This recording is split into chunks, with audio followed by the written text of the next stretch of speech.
I just want to do a couple of notes really fast before we begin today. I'm going to go ahead and put our agenda into the chat so you can see everything that we've got planned for you this evening. We'll be doing a quick little reflection and breakout. And then we've got a really exciting talk from a Youth for Climate group member and the Food Waste and Carbon Farming group. And then we're going to learn a little bit on how to invest green. And we'll be wrapping up with our member of the month and some events to look forward to. So if you could please go ahead and sign in using the link that I am about to drop into the chat, that would be much appreciated, just when you get the moment. And as you do that, I'd like to go ahead and open with a land acknowledgement.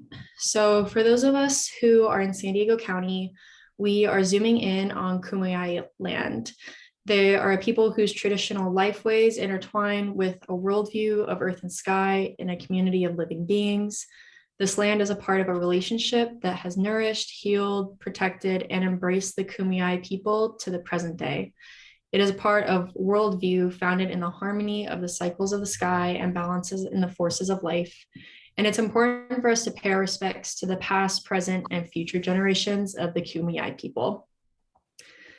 And San Diego 350's mission is, as an inclusive volunteer organization, we're building a movement to prevent the worst impacts of climate change and climate injustice, and standing alongside the Kumeyaay people and other indigenous peoples in the protection of their lands. We strive to create a future that supports a livable planet and a just society through education and outreach, public policy advocacy, and mobilizing people to take action. So thank you so much for joining us today. We're really excited for the panel that we've brought to you, and I'm going to go ahead and hand it on over to Tina to introduce our breakout room. Hi everyone, I'm Tina. My pronouns is she, her, and next we'll move into our quick icebreaker. So Paloma will be creating the breakout rooms, and then we'll be splitting everyone up. The question for today to reflect is, how are you hoping to grow this spring? So for me, I know personally I'm hoping to grow this spring by just being more conscious about what types of food I'm putting in my body, what content there is there like more fiber, minerals, carbohydrates, all those things. So Paloma, whenever you're ready.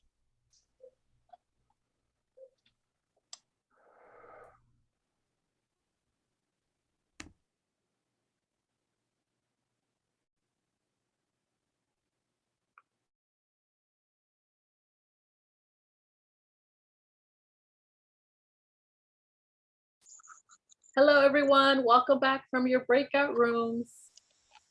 Okay, so thank you everyone for participating. I hope you all had an opportunity to get to know about each other a bit more.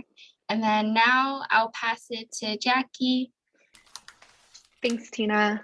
So we have 3 guest speakers tonight. Our first guest speaker of the night is currently a sophomore at San Diego High School. She's working towards her gold award, where she is holding workshops about natural dyes and sustainable fashion for other teenagers.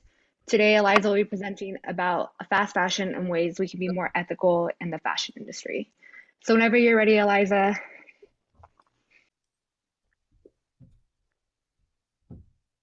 Okay, can everyone see this?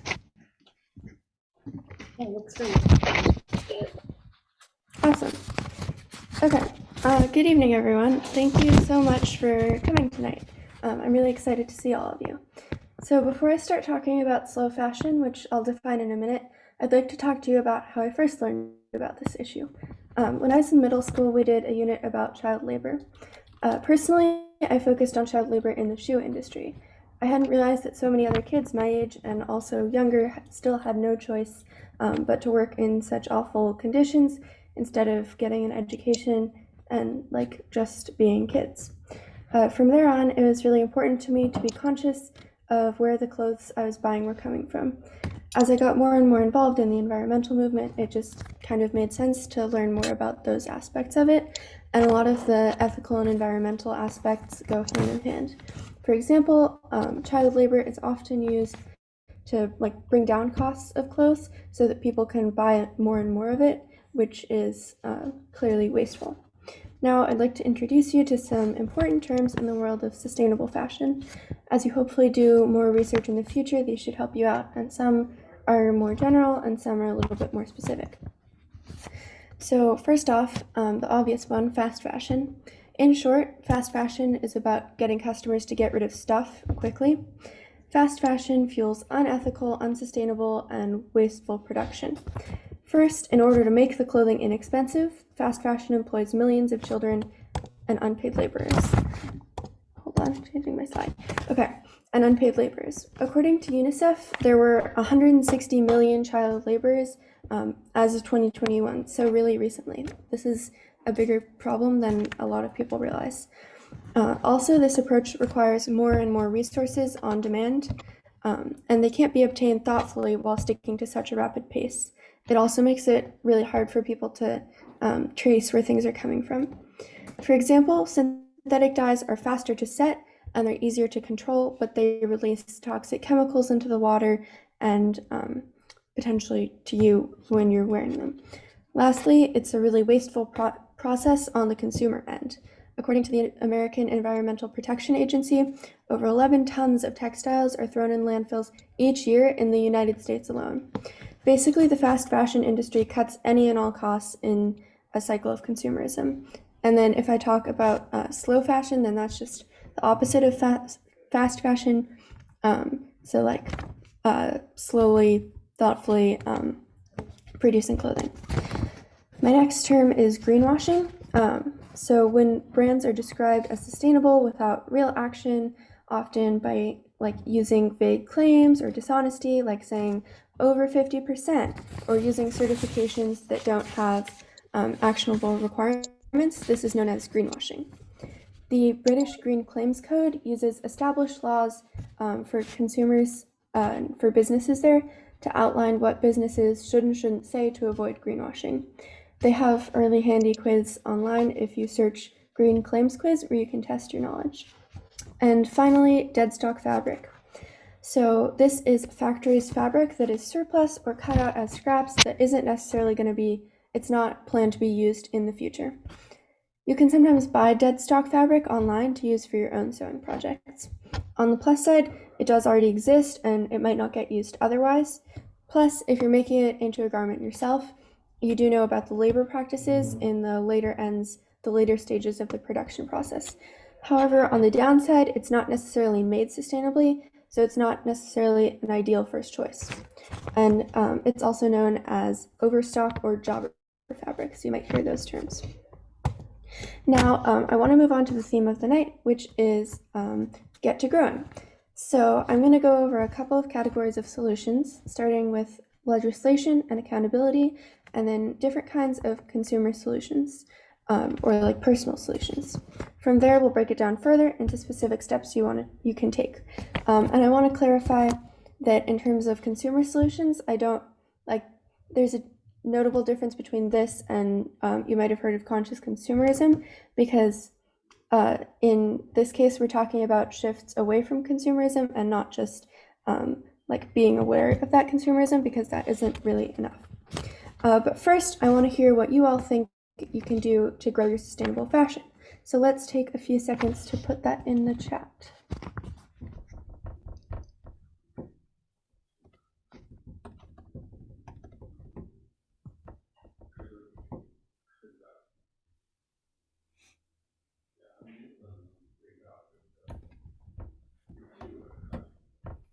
Okay, you are starting to get some feedback in. People are saying patch and repair or clothes instead of buying new ones. Think about how often I'll wear an item before buying clothes at thrift stores, buying durable clothing, buying secondhand, and consignment stores, sorry. Awesome. Thank you all so much for sharing. Those are like really terrific answers. So I'm going to start by talking a little bit about accountability and some existing legislation from New York and California.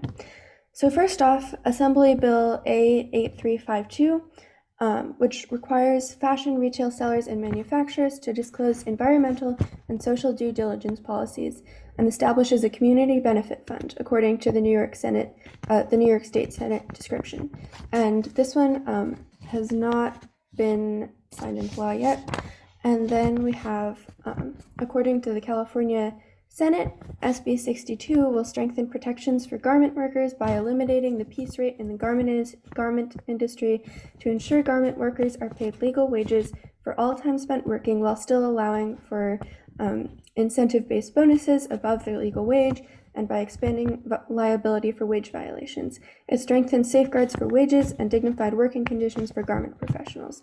The new law will provide a level playing field for garment businesses in our state and fair conditions for the ethical business industry to thrive. This was signed into law in California in 2021. And now we're moving on to our next category, which is overall shifts. So more general things you can think about in terms of your clothing. So there's buying less often, like think about whether you actually need more clothes, and then when you do obtain more clothes, however you do that, thinking about what will last a long time. Not buying new, so trying to have more of a closed loop system. However you can avoid buying newly produced things. Wait before purchasing new clothes. So you want to maybe take some time before you buy something to see whether it's just like a new fast fashion cycle, because in the world of fast fashion, trends get turned over so quickly that sometimes you don't realize that something is just like, you're always seeing new trends all the time. So it's good to wait and see if you just wait like a week or two, then that should be much shorter than how long you would be keeping something in the long run anyways. And lastly, find what you actually like. So you might see something in like advertisements or on other people, but it's good to try and figure out what you actually like and what you're going to wear a lot. And one concrete step you can take in overall shifts to increase your sustainable fashion is to wait 1 to 2 weeks before purchasing an item to see if you still like it. And you should think about all the usual things, but especially whether you'll wear it many times or just a few. Now we're on to getting creative. So a few ideas include sewing or making your clothing. This one is pretty straightforward, but according to the CHA UK, 433,000 people in the UK started sewing just in the 12 months between 2013 and 2014. So if you don't already know how to sew, you should definitely learn. It's really fun. And you can mend your existing clothes to make them last longer. There's some photos of visible mending on the screen, but it can also be simple or it can be fun, but when you see the first signs of wear and tear on your clothes, that does not mean it's time to get rid of them. You can also naturally dye or over dye them, which I'm going to talk a little bit more about in a minute. But basically, if you have lighter colored clothes or something gets stained, it's a great way to just change the color or make it last longer to cover that up and to get you out in nature and remind you why you're doing this important environmental work. And then lastly, you can also like embroider or make other designs just for fun. One concrete step is to naturally dye your clothes using plants that are native to San Diego or wherever you're located. To dye lightly colored plant-based garments like cotton or hemp or linen garments.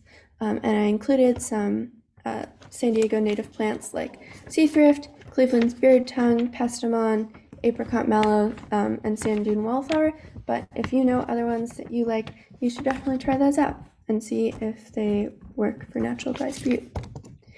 My next category is what to research when you're buying. So there are a lot of things to consider, like certifications. Are they a B Corp? Are they made in SA 1000 factories? Are they organic? Is it a well-known certification and legitimate, or is it greenwashing? What are the requirements for this certification? What do third parties have to say about it? It's good to have a few in your back pocket that you already know a good deal about to save you some time.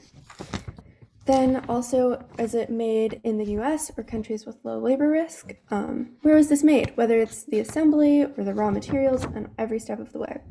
How transparent are they about that? If they don't tell you, then it's probably not a good sign.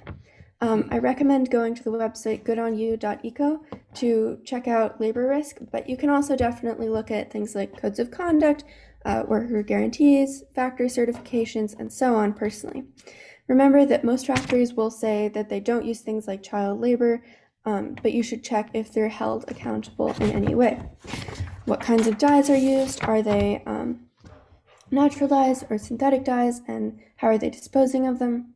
Do they use their scrap fabric? Like some brands will share that they make certain products using their scrap fabric, or they might just continue to reuse it. Are they conserving water and reducing their greenhouse gas emissions? Do they responsibly dispose of waste, especially with dyes? Like some factories have been known to release their dyes into local water streams, which is really dangerous for local communities. Do they use minimal packaging? This is like fairly straightforward to find out. You can look up reviews of the product, or it's often also on the website. But if they're using a lot of plastic, especially new plastic, or just excessive packaging, then that's definitely wasteful. Do they consolidate transportation needs? This might mean slower shipping to you, but like we talked about a little bit with whether it's made in the US, if you're shipping from far away, then that does have a high impact on the environment. So it's better when brands are telling you that they're consolidating their shipping into fewer trips with more things. And then lastly, understanding materials. This is its own can of worms, but there are like polys, like plastics, there are plant-based materials, animal-based materials, there are like newer materials like EcoNil or Tencel, but people definitely have a lot of different opinions about which ones are better. Like for example, with recycled plastic fabrics like EcoNil, there's like the pro that it uses existing fabric or existing plastic, but then there's the con that it does itself release new microplastics. So that's a good thing to learn more about on your own if you want to know more. So thank you so much. I hope that you've learned a few new things that you can do to grow your fashion sustainability so that we can change fashion to work with the earth. Please stay aware of upcoming legislation around sustainable fashion, whether it's ethically, environmentally, or otherwise sustainable. Thank you all so much for getting involved with San Diego 350, and have a great evening. Thank you, Eliza, for that informative presentation. I'm going to open the floor up to any questions. If anyone wants to raise their hand or put it in the chat, that's okay as well.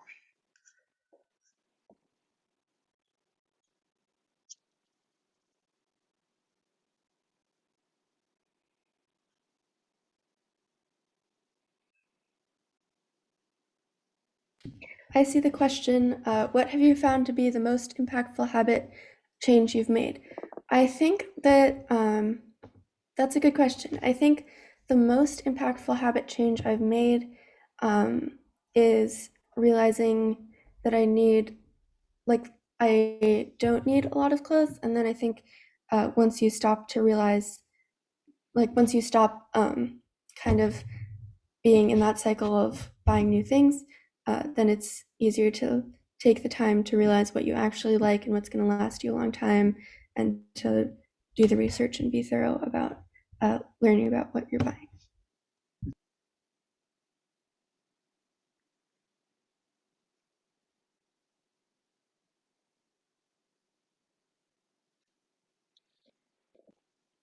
All right, if there's no more questions, feel free to add them in the chat and we can answer them after the other presentations. The next speaker we have is from our Food Waste and Carbon Farming Subcommittee under the Food and Soil Committee. Today they'll be presenting on the SB 1383, Ways to Compost in Your Home and Regenerating Agriculture Practices in Your Own Backyard. So whenever you're ready, Tina.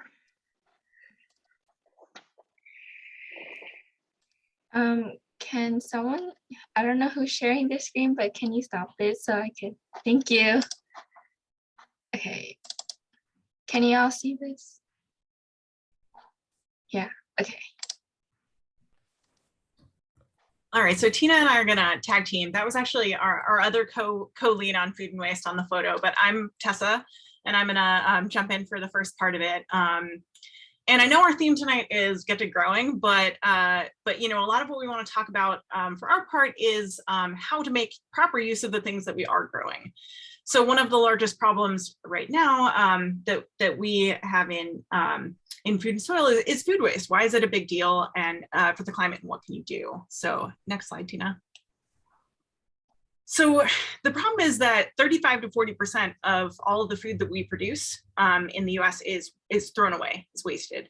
And that's happening at the level of our plates, but it's also happening up the food chain. It's happening at the level of grocery stores stocking too much. It's happening back at the level of in the fields if something's gone bad or is unable to get to market as well. So across that range, 35 to 40% of food is wasted.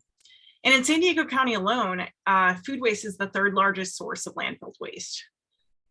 The main problem with food waste, as we see it, besides wasting the resources, nutrients, minerals that are in our soil, the problem is that when that food decomposes in landfills, it creates methane, which is this very potent greenhouse gas. So I have here that methane is 28 to 36 times more potent than carbon dioxide as a greenhouse gas. Now that is actually over the lifetime of over about 100 years. If you look at it on a shorter time frame, methane doesn't stay in the atmosphere as long. It's actually about 80 times more potent than carbon dioxide. So you get a lot more warming in the short term than you would if we were just considering carbon dioxide. So organic waste, so while a lot of methane emissions are actually coming from oil and gas, fracking, other sort of things, about 20% of California's methane emissions is actually coming from organic waste decomposing in landfills. Tina, next slide, thanks. So this is a known problem, and both the US and California have taken some steps to try and combat this issue. So the EPA has put together this pyramid of how to tackle food waste. And the first part of that purple bar on the top, is to reduce production at the source so that we eliminate excess waste, right? So if you can reduce things that just can't even be used, then hopefully we reduce. The next step is, can we take some of that food and instead of letting it go to waste or being thrown in the trash, can we get it to hungry people? Can we solve some of our hunger issues by diverting food that would otherwise be wasted? And if it can't go to humans, can we give it to animals? Can we use it for feed or industrial uses? And then if none of those things are possible, can we compost it? The key that Tina will talk about later is that composting done correctly or even done in your backyard, etc., isn't going to produce the same methane that it would if it's in a landfill. And then, of course, our worst case scenario is that food still ends up in a landfill. And if we can tackle this period, if we can do it correctly, we can help do better things for the environment, healthier soil. We can tackle hunger relief, and all of this would probably help create some jobs in this field. So next slide, Pia. So in California, luckily, a law passed SB 1383, and I think this is actually passed a few years ago now. And the goal really is to reduce the waste ending up in our landfills by quite a large amount. But luckily, it's not just tackling food waste ending up in landfills it's also focusing on that top part of the pyramid, trying to do food recovery. So increase recovery of currently discarded surplus food by at least 20% by 2025. And then, of course, also reducing disposal. So next slide, Tina. So the main things that you might notice happening that are starting to happen in San Diego is that San Diego City and counties are going to start to roll out green bins if they haven't already in your area. And the idea is that we'll be able to have a small bin in our kitchen and compost, and then the city will pick it up and either take it to a composting facility or to an anaerobic digester to actually capture that methane. And that should be rolling out this year sometime. It's been a little bit delayed due to COVID. And then the other half of it is that for grocery stores and then also community groups, hospitals, other places, we're going to start to do more food recovery and trying to take some of that food that would be wasted and divert it to people in need. So yeah, Tina. Yeah, so now not only can composting be like implemented by the city through SB 1383, but there are some practices that I'll be covering today that you could do at your own backyard. I know I do multiple of these in my own backyard. So the first one is just utilizing drop-off locations or even subscription plans. So there is a small fee that I'll cover in the next slide, but the main website that I usually look for is the Food to Soil website. And basically this website, when you go onto it, it has like different locations of places in San Diego that accept the bucket drop-off. And they have like their schedule as well as like a subscription plan. And this graphic is from the website on like things you can put into it. The one thing or a couple of things that they put here where you can put into your compost like meat, fish, bones. A lot of times these aren't accepted because it attracts like pests into the place that they compost, and they start like digging it up, making a whole mess. So okay. So here, this is like the graphic that I pulled off of the website, and they have two sides. So the first one is the subscription plan, and then the second one is the bucket drop-off plan, and it tells you the cost value, how often you can drop it off, as well as like how big is your scrap container. Sometimes a lot of these places accept like 5-gallon buckets. Like I said here, the location, hours, how to store your organic waste, as well as like the benefits of composting and dropping it off to these locations. Okay, the next type, I don't know if everyone has been seeing these ads pop up on like their social media, but there's something called the Lomi. It's made by Pila. Pila is a company that makes like compostable phone cases, and they created this electric composter. So basically, you plug it into your wall, you add your leftovers, organic waste, any animal products, or even like compostable utensils. And then they generate the soil within, I think it's under 24 hours. And then once you get that soil, you can put it into your garden as like mulch, mix it for like nutrient rich soil. Although it is $499, I know that's not very accessible to everyone. So there are other alternatives to it. Okay, so my third way of composting is backyard composting. So I put it under this subcategory, but there's multiple ways to compost in your backyard. So if you produce a lot of waste, there's two ways that I usually suggest if you produce a lot is to use an open air container. So usually that is a 3-foot by 3-foot by 3-foot container shown in this image right here. And you want a mixture between greens and browns. And then you also want to like adjust it based on how wet it is. You just want like a moist environment for the microbes to just break down the organic waste. Another way that I use on in my garden is a tumbler. So it's a 55-gallon tumbler, and then you just add leaves to it or your browns and greens as well. And then you just like push it and it like spins and like mixes all of your organic waste and it breaks down.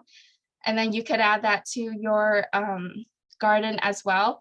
I know the city of San Diego also on their website offers like, I think it's called rebates, or like you could request for like 3 different container types to compost in your own backyard. And if we share these slides, this is the link right here for the San Diego website. Okay, so if you produce minimum waste, like if you live in an apartment or in like you don't have a big garden and you just want to like put your organic waste in, there's 2 ways you can do it.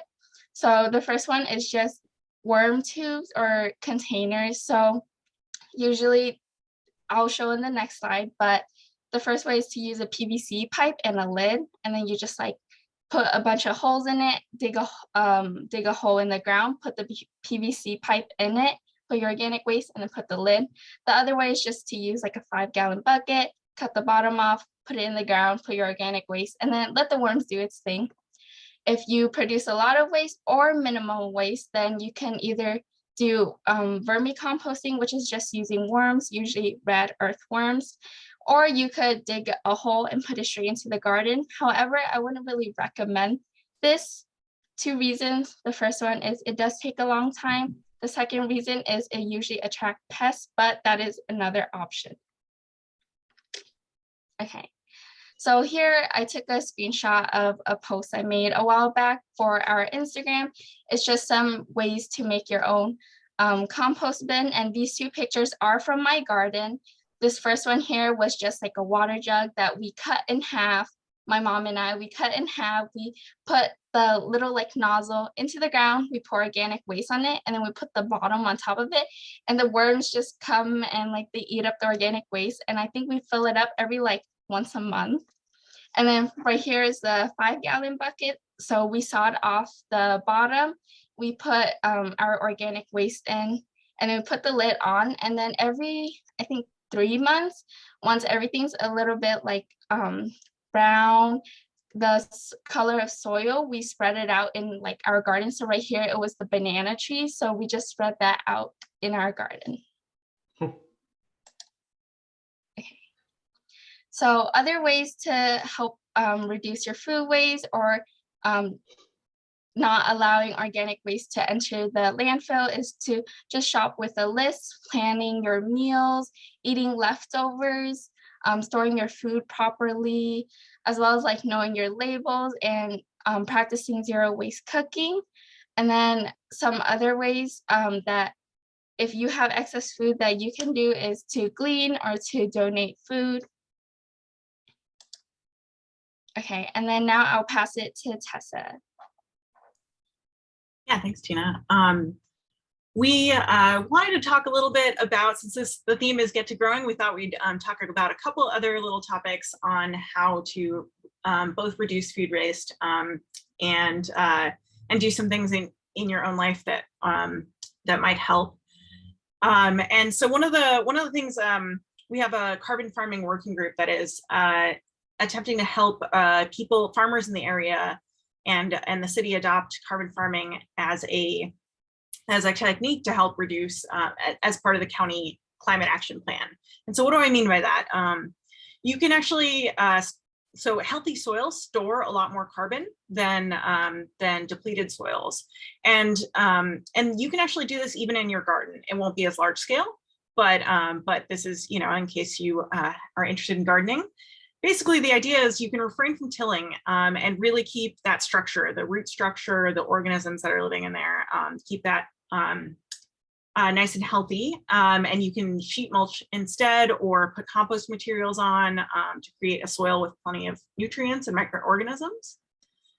You can also, have a diverse array of plants that helps decrease pests and often needs for external inputs. So for example, if you would normally fertilize, you can rotate your crops using something like a legume that has symbiotic relationships with microorganisms that can add nitrogen into your soil. And if you have a veggie garden, you can plant flowers to attract pollinators and improve the overall health. So even just at the scale of your garden, you can help draw down carbon just there. And then the other thing, we also have a plant-based working group, plant-based eating. And so we just wanted to point out that if you eat more plants, eat more vegetarian, you can actually reduce greenhouse gas emissions in that way as well.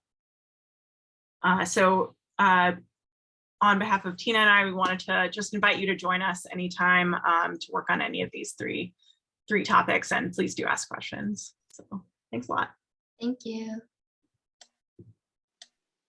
Thanks, Tina and Tessa. I had no idea that you can request bins from the city, so that's kind of cool. I'm definitely going to get on that. If anyone has any questions, feel free to raise your hand or put it in the chat box. I saw that we already received one. I'm just going to read it out loud. That way everyone's aware. From Maddie, it says, does all does all residents include multi-family complexes or just single-family homes?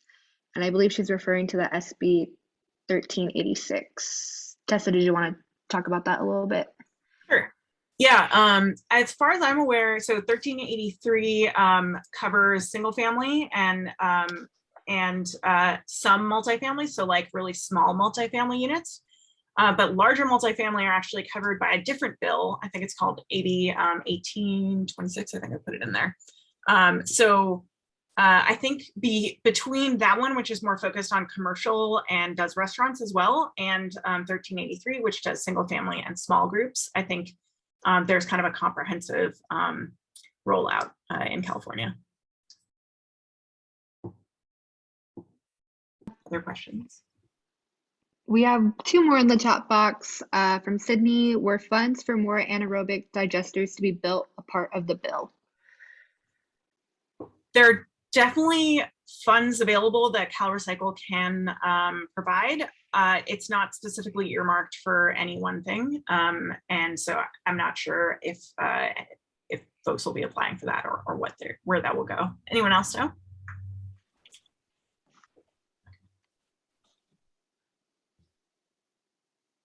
And then another one from David. My compost container had a lot of worms, and now they're all gone. Don't know why. Where can I get more worms? You can definitely order more worm casings or more worms. You can get them at your local nursery. I have a vermicomposter and I check out my little wormies often. They consume everything we put in there. So yeah, definitely get yourself some more. And then Tina went in the chat box and she added some tips for composting if anybody wants to look at that.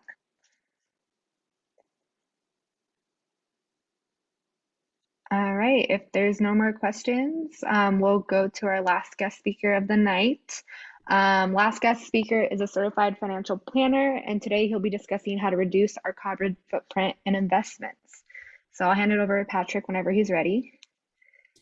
Thank you. I am ready. I think you have my PowerPoint there somewhere. Perfect. Thank you very much.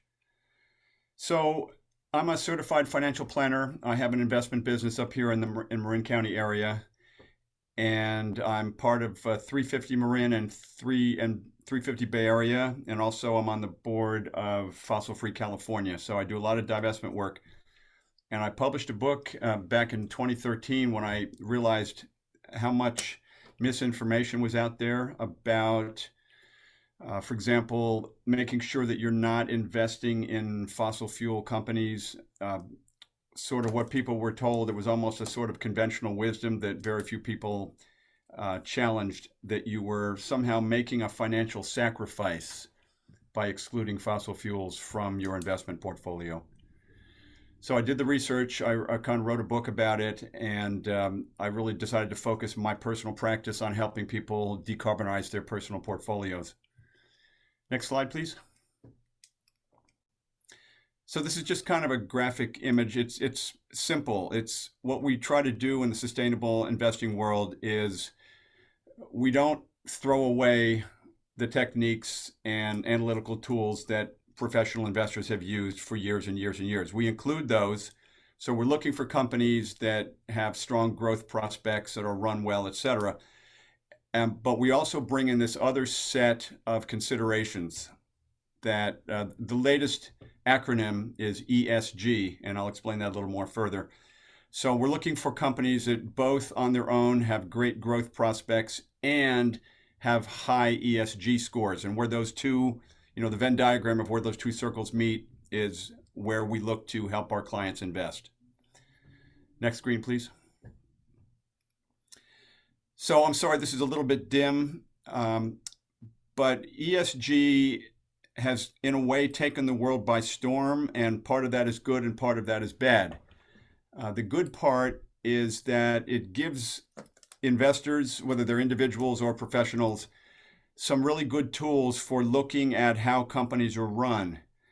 And we use those three letters to stand for what is the company's environmental impact. And of course, you can really go into great detail about that depending on what the company is.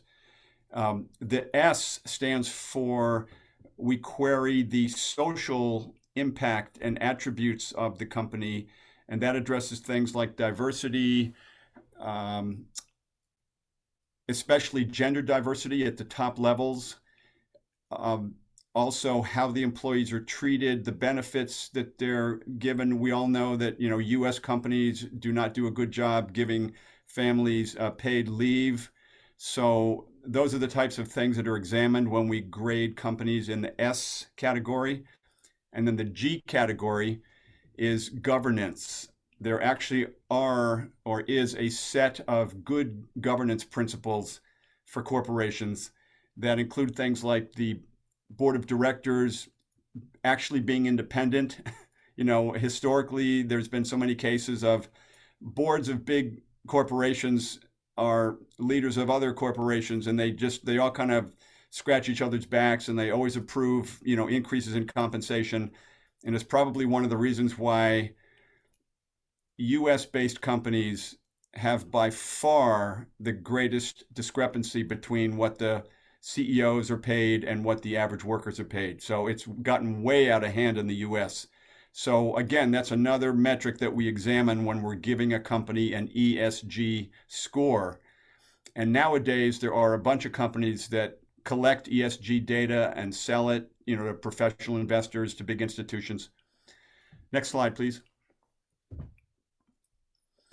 So one of the big problems when a young person, let's say, has for the first time an opportunity to begin investing, maybe through an employer's retirement plan, or maybe they're going to open up their own personal IRA or Roth IRA, and they're interested in doing it ethically, they can be kind of flummoxed by all the terminology. It's pretty nutty.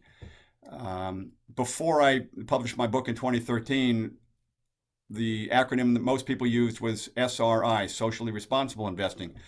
So I encourage people, there's slight differences between each one of these things, but I encourage people not to obsess over it and just kind of put them all in the same general umbrella category where you are using other criteria above and beyond just a company's immediate growth prospects to evaluate what its long-term potential is. And one of the really positive things that I've discovered is that there's lots and lots of research that's been done now to show a correlation, and in many cases a causation or a causal relationship between things such as, is the top level of the executive suite a pretty well balanced gender-wise, men, women, and other folks that may be non-binary.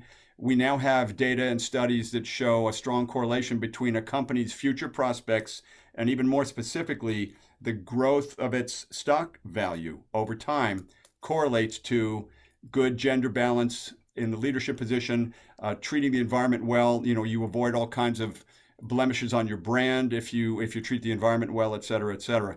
So we're not just making these things up. We have data behind all of this. Next screen, please. So just to take a step back for a second, I do not pick individual stocks or bonds for my clients whatsoever. We use funds. There's basically two kinds of funds. There's the old-fashioned fund that's called a mutual fund. And a fund really is a basket. It's a basket. Typically, at least 50 stocks or bonds are in a particular fund, and many funds have hundreds of stocks in them. And so I just kind of list the advantages of using funds. Even if you start out your investing life with a small amount of money, by owning one share of a diversified fund, you're actually exposing yourself to hundreds of different companies. So that gives you a very important quality to your investing practice, which is diversification. Don't put all your eggs in one basket. And we're all tempted to think that we're going to find the next big electric car company. We're going to put all our eggs in that basket and we're going to become zillionaires overnight. And that so rarely happens, and so often it goes the other way. Rivian, a new car company, went public a few months ago, the biggest IPO since Facebook. And I think they're down about 50%. It's pretty unbelievable. So word to the wise, what happens if Elon Musk gets into one of his rocket ships and doesn't come back? What do you think will happen to Tesla stock the next day? So I really encourage people to embrace investing with funds. I didn't finish my description there. The other type of fund is more well known, is kind of more popular now. They're called ETFs, exchange traded funds. And really the only difference is they trade instantaneously. So as we all know, we're all very hyper. We drink a couple of espressos and we're getting ready to, full with our investment portfolios, and we don't feel like waiting until the end of the day to make a trade, which is what happens with a mutual fund. So they invented ETFs so that you can trade during the trading day, whatever the time period is, uh, instantaneously. So just the ease of trading, you make one transaction and you've changed exposure to hundreds of stocks by using funds. There's kind of two kinds of funds in a way. There's passive funds where they just use an algorithm to group the companies and stocks are going to hold in the fund. There's another category called active management where you hire some really smart people that have a strategy. And a lot of times that's helpful, even though we don't have the time to go into too much detail. And I'll bet you I get some questions from some of the older folks on this call that have heard the misnomer. I'm happy to tell you, it's kind of a beautiful example of why statistics can be a lie. The Vanguard company is primarily responsible for this propaganda that the smartest thing to do is to just invest in index funds where they don't pay any smart people to separate the wheat from the chaff. And if you really look at what they're telling us that 5% of the 10,000 funds that are actively managed actually do beat the indexes after taking out the higher expenses because you're hiring a bunch of smart people. So what does that really tell us? 5% of 10,000 means that there's 500 funds to choose from, actively managed, that outperform the indexes. And then the only remaining question is, well, can you actually identify those funds? And the easy answer to that is, well, as a matter of fact, you can. You can use companies like Morningstar.com. It's not hard to find out what those actively managed funds are that actually do beat the indexes. And one of the reasons I'm passionate about this is because sustainable investing is pretty much an active management type of fund. There are few indexes. You can tweak an index to kind of be sustainable, but I am firmly of the belief that you can find teams of people. That's what I do. I pick the stock pickers. That's how I introduce myself to my clients. I'm not picking the stocks, I'm picking the stock pickers. So funds have long track records. You can go to Morningstar and see how they've competed against their peers going back 15, 20 years if they've been around that long. And you can always, they're super liquid. You don't, there's certain kinds of investments that aren't very liquid, like hedge funds, for example, where you can't just get your money back whenever you want to. Next screen, please.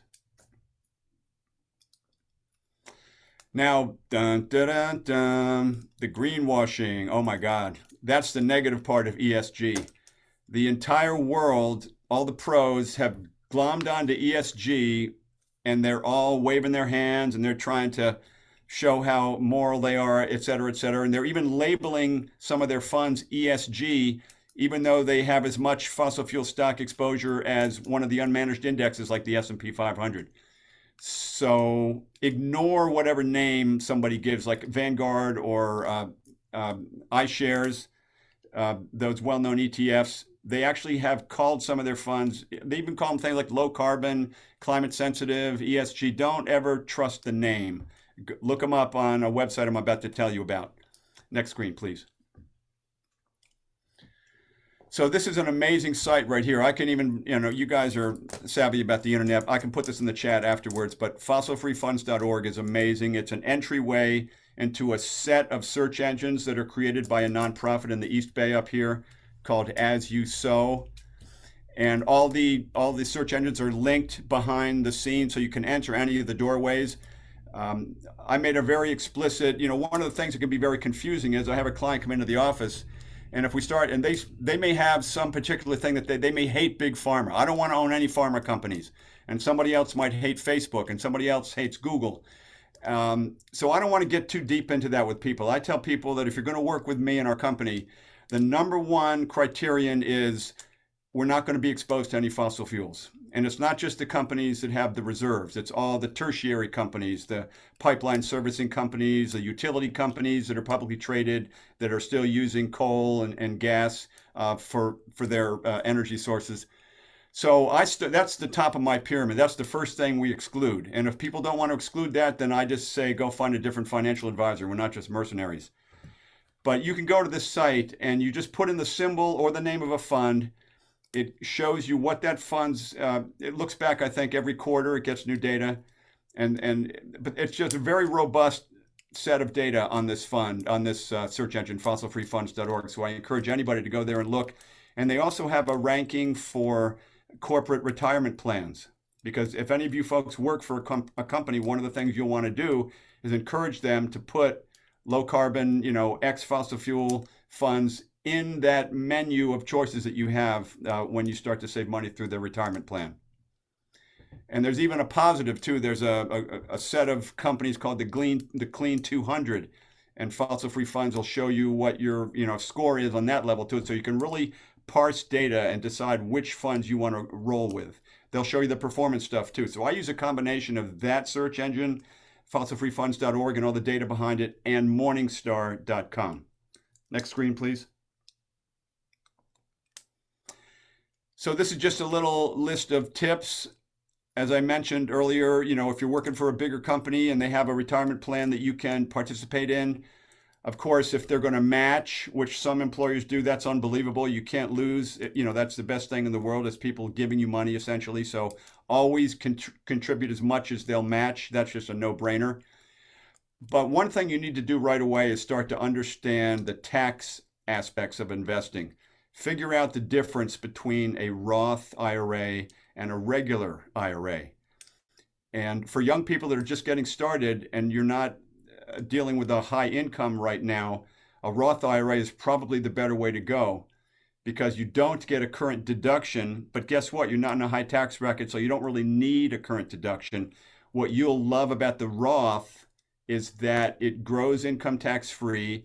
And when you pull it out, there's no tax on it either, as long as you play by the rules. There's a set of rules that you have to adhere to. And nowadays, a lot of company retirement plans actually have a Roth option within it. So you can ask about that. But it's very important to understand the taxation of investments. There's a giant difference between having an IRA or some kind of retirement account where you really don't incur any tax consequences year to year, no matter what happens inside the plan. And if you have a non-retirement investment account, it's much more complicated. Dividends, interest payments from bonds, et cetera, are actually taxable. So you'll get a document at the end of the year that you have to use when you file your taxes. So two very different realms: retirement plans that are not taxable currently until you take money out, and non-retirement plans which have a much more complex tax picture. There's when the value of your funds goes up, you're incurring capital gains, and you can not pay taxes on those gains for a while, but at some point when you sell that fund, then you have to pay taxes on the capital gains.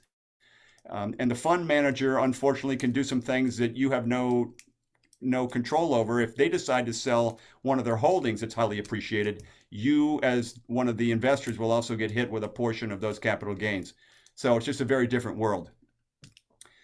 For young people starting out, there's nothing better than setting up some kind of an automatic monthly plan. I mean, you can open up your own investment account at Schwab, for example, or some other platform, and just transfer $50 a month, $100 a month from your bank account. Don't even, pick a couple of funds.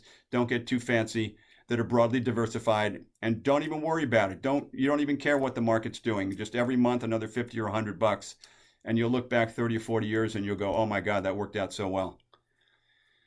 And if you have your own business, if you're self-employed, if you get 1099 income, you can set up your own retirement plan, typically called a SEP IRA.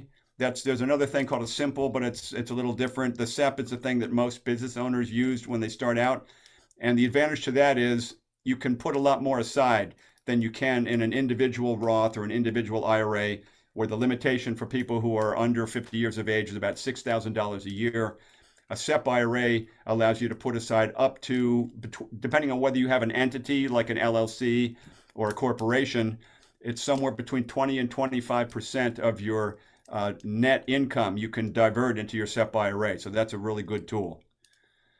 And my final message is, once again, don't judge a book by its cover. Don't even think about the claims that people make. Everybody's naming their funds now in such a greenwashing way that's unbelievable. But you can cut right through that with no problem by going to fossilfreefunds.org and or Morningstar. Morningstar has sustainable ratings as well. So those are almost the two websites you need to get all the information to help you have a successful investing experience. Happy to take any questions if there's time for that.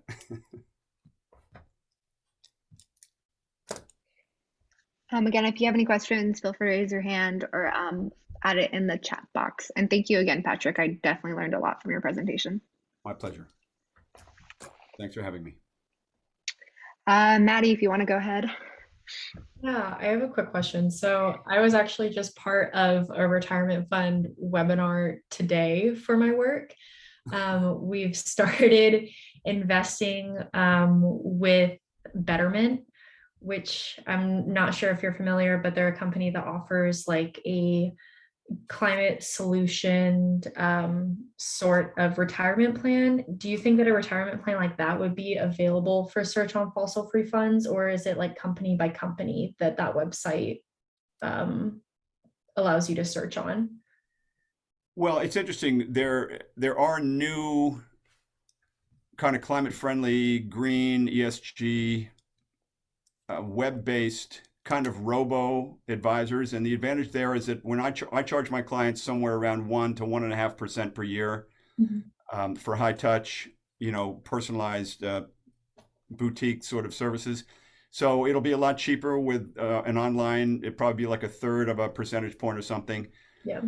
You just have to really carefully scrutinize what they're actually doing. I've seen some of these web financial advisors where they're using a group of Vanguard ETFs. And when I put those ETFs into fossilfreefunds.org, some of them have the same exposure to fossil fuels as the unmanaged S&P 500 index. Mm-hmm. So the devil is kind of in the details. I have heard of Betterment. I did scrutinize them one time. I can't give you a specific feedback, but I'd be happy to talk to you about it, privately. If you want to send me an email, we can have a discussion or something like that. Cool. Yeah, I'll do some digging, and then I definitely plan on coming to the April 5th event. So you'll see me there as well. Great. Thank you. Sure, you're welcome. I have a question, Patrick. I know you mentioned a lot of tips for people that are younger, but what would you say is the number one first thing to do out of everything that you discussed for a younger individual?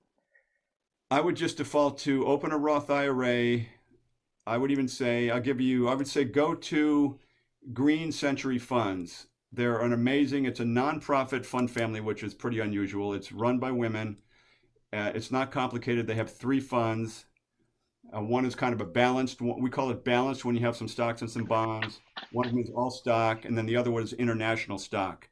So you kind of have 3 different territories covered there. I would just open a Roth IRA with Green Century Investments and start transferring 50 or $100 a month automatically into that account. Okay, thank you. You're welcome.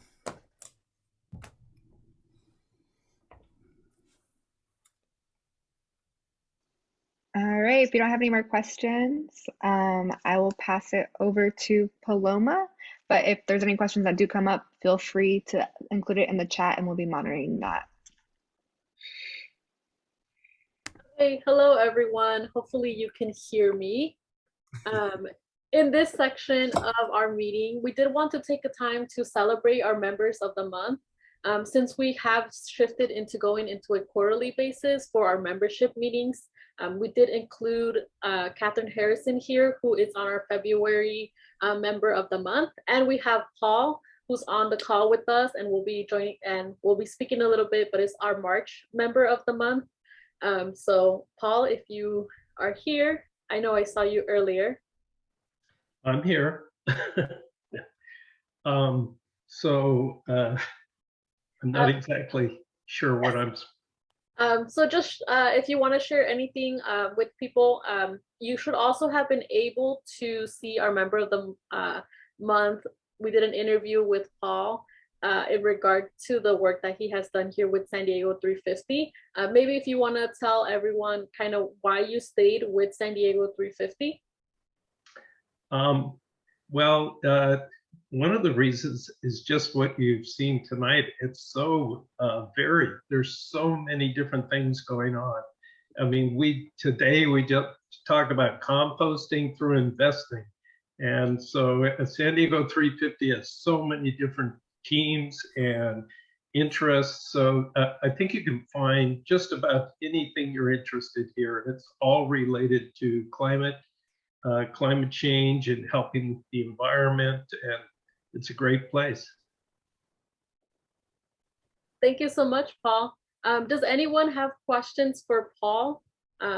Maybe some of the time that Paul has been here or any of the groups that Paul is a part of?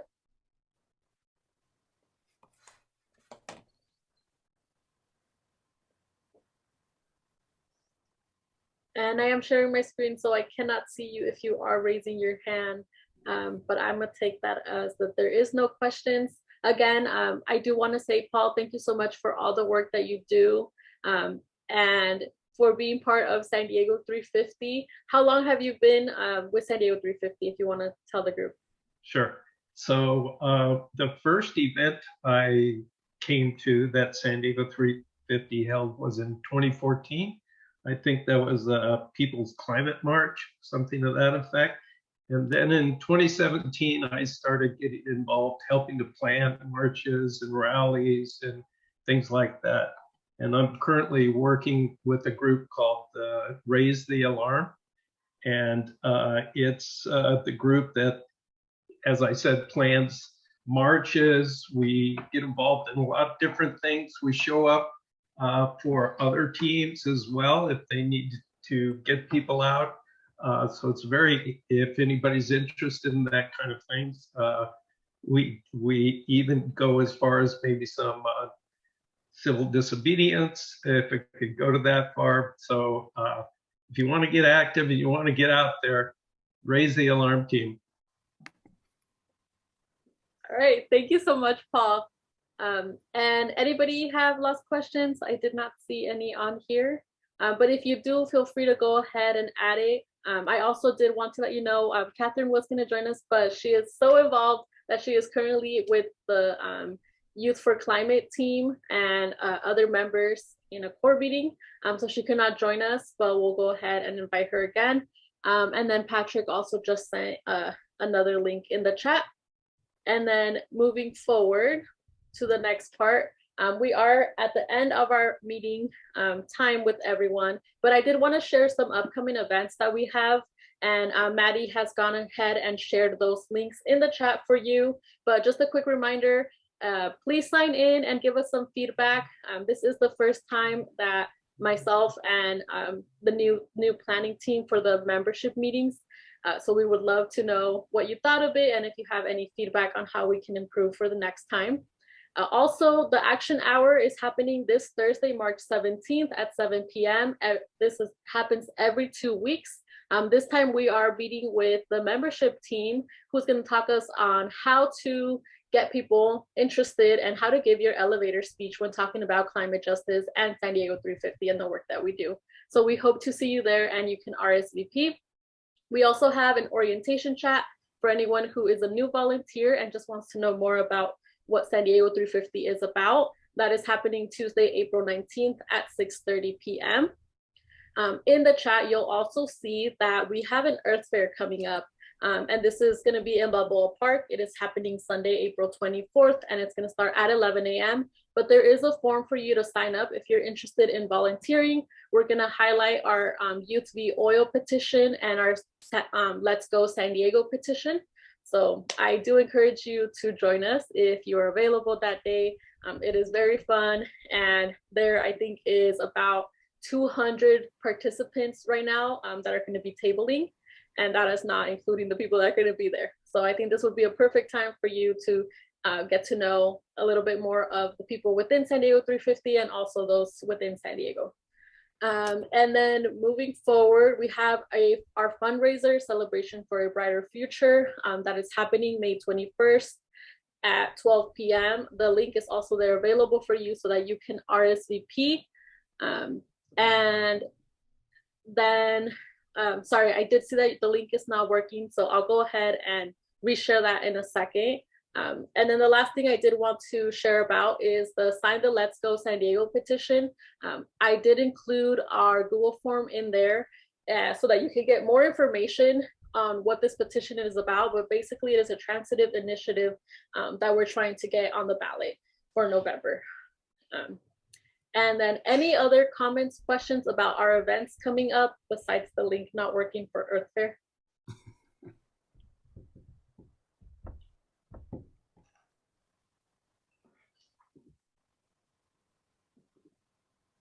Okay, I cannot see anyone. So, oh, Maddie just reshared it. Thank you so much, Maddie.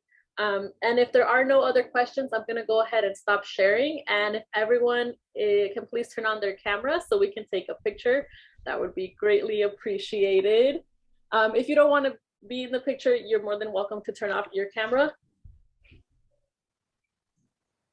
Okay, everyone ready? I'm gonna go ahead and count down. So just start smiling and I'm gonna go 3, 2, 1, and go.